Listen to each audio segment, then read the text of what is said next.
Sa isang sulok ng iyong isipan, may isang hardin. Isang hardin na minsan ay puno ng buhay at liwanag. Pero ngayon, ang mga bulaklak ay nalalanta. Ang mga ugat ay nababalot sa anino ng isang tao. At sa gitna nito, nakatayo ka, nakikinig sa isang awit. Ang awit na sinasabi niyang isinulat para lang sa'yo. Maganda ang himig. Matamis ang mga salita. Ngunit bakit parang rehas ang bawat nota?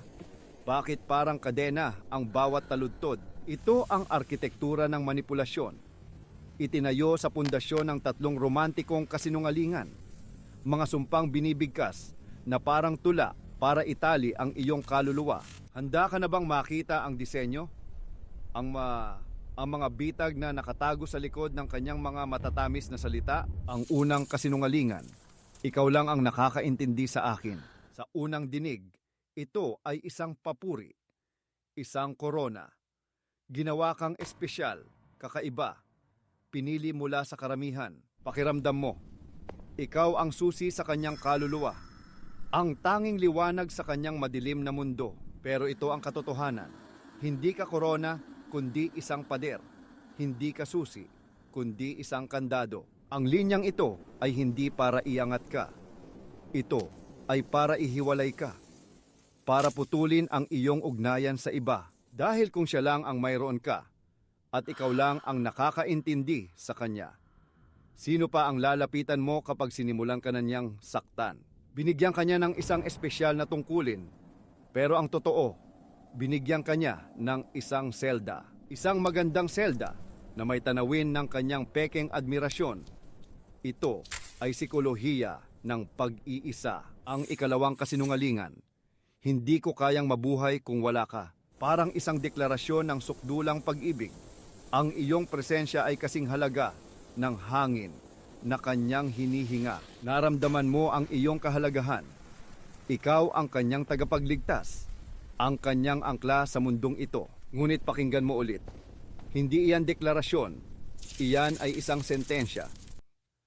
Hindi niya sinasabing mahal ka niya. Sinasabi niya na responsibilidad mo ang kanyang buhay. Ang iyong kaligayahan ay nakatali na sa kanya.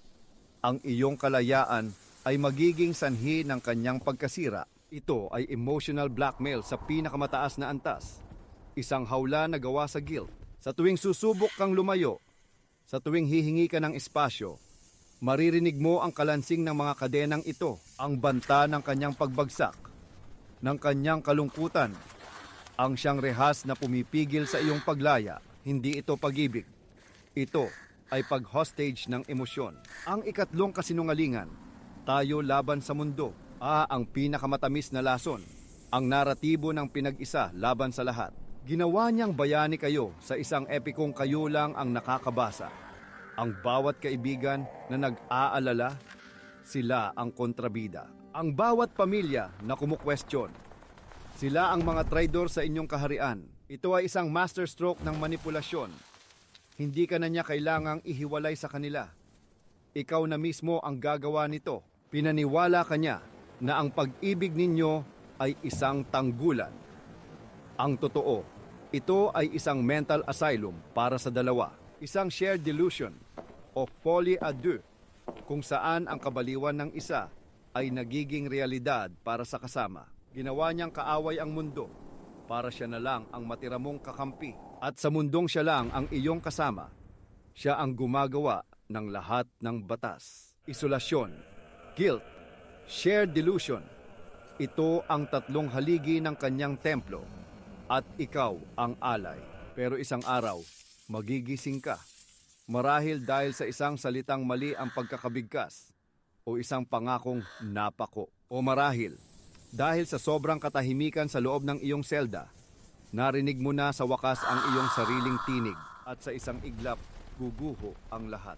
Ang ikaw lang ang nakakaintindi sa akin ay maririnig mo na bilang gusto kitang mag-isa. Ang hindi ko kayang mabuhay kung wala ka ay magiging hindi kita hahayaang mabuhay nang wala ako. At ang tayo laban sa mundo ay isasalin mo na bilang tayo laban sa katotohanan. Hindi madali ang paglaya. Ang mga kasinungalingang ito ay mga ugat na malalim ang pagkakabaon sa iyong kaluluwa. Kakailanganin mong pagdudahan ang lahat ng pinaniwalaan mo. Kakailanganin mong muling buuin ang iyong sarili, piraso, bawat piraso.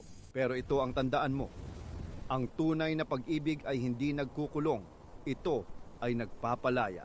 Hindi ito humihingi ng kaluluwa mo bilang bayad. Ito ay nag-aalok ng espasyo para ang kaluluwa mo ay lumago. Huwag kang matakot sa pagguho ng mundong itinayo niya para sa iyo. Dahil sa mga guhong iyon, matatagpuan mo hindi ang kanyang pag-ibig, kundi ang iyong sarili.